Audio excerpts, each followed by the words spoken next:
doing now is I'm getting the garnish ready for the coq au vin. We have bacon lardons, and we have mushroom that we're going to add in at the end of the dish. Now, as you can see here, what I have, this is ordinary black bacon that has been cut into lardons here. I've just added a little bit of butter to give it and browned off the butter just to give it a little bit of a flavour, and also to help it kick off in relation to the cooking. Now, the last thing that you want to do here is to overload the pan. So we're going to cook these off first of all. When they are cooked off, you take them out, you set them aside, and as I said, these are going to be used for the actual garnish in the coq au vin. So when I have these sautéed off and at the stage that I want them at, I will bring them back. Thanks, Chef.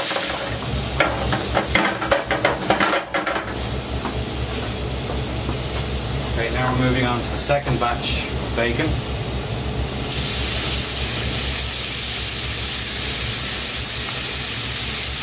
Remember, chefs, as well, that you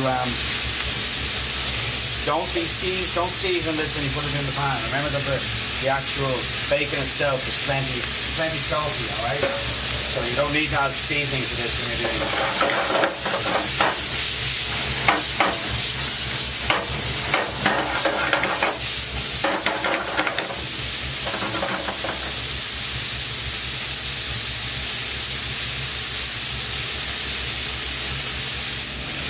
Now, chefs, I'm taking out the remainder of the bacon.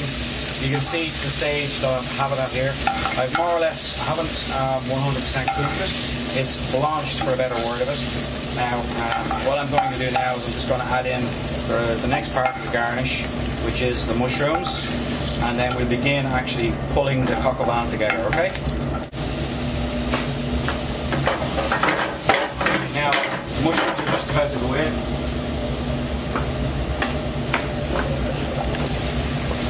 Again, same scenario, don't overload the pan. Yes, chef. What we want to do is basically we want a little bit of colour on these mushrooms, but we also want them pretty much to cook as well. Don't forget, these are going to be added in at the end of the dish. Now you can see that they're picking up all the sediment from the bottom of the pan with the bacon. So exactly how we want it.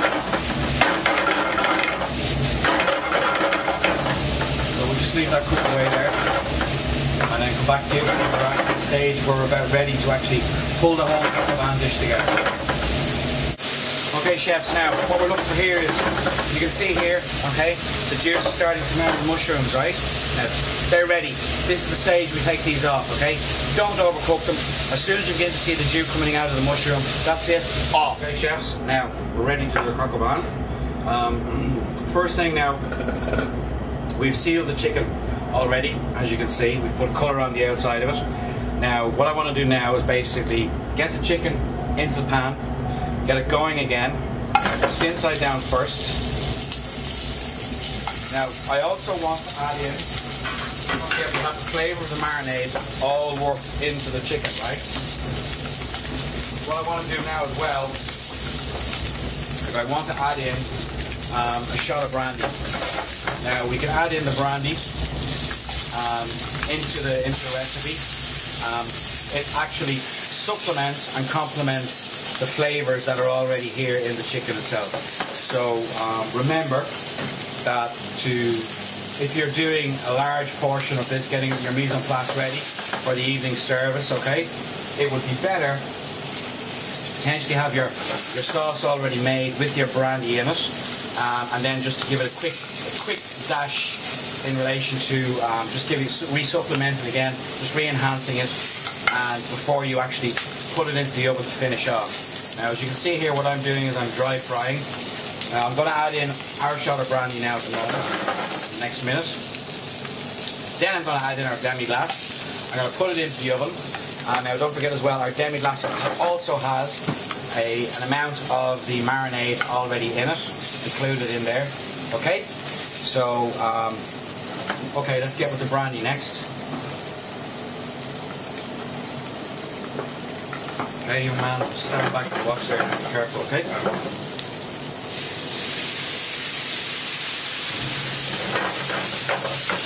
what we have here is the alcohol burning off. Now, the alcohol is gone. We still have residual in the pan here.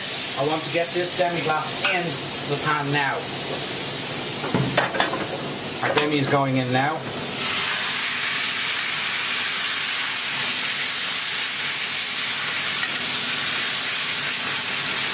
Now we want to cover this into our oven and cook it off for about 20 minutes.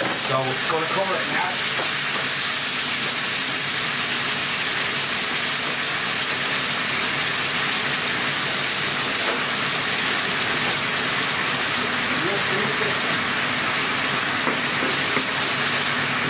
Okay, now we're just going to add our lid to this, and then it's going into our oven, and when we're ready to take it out, we'll bring it back. Hey guys, now we'll just take this out of the oven. We've got to check that it's cooked, and it is 75 degrees. A good probe like this is valuable to the kitchen. You can get anywhere like Bunsen McLaughlin or any of the good stores. Back to the fire. Now, just bring it back up to 140. Then we shall add some of the garnishing that we had done earlier. The lardons and bacon back into the sauce. Pearl onions, nice and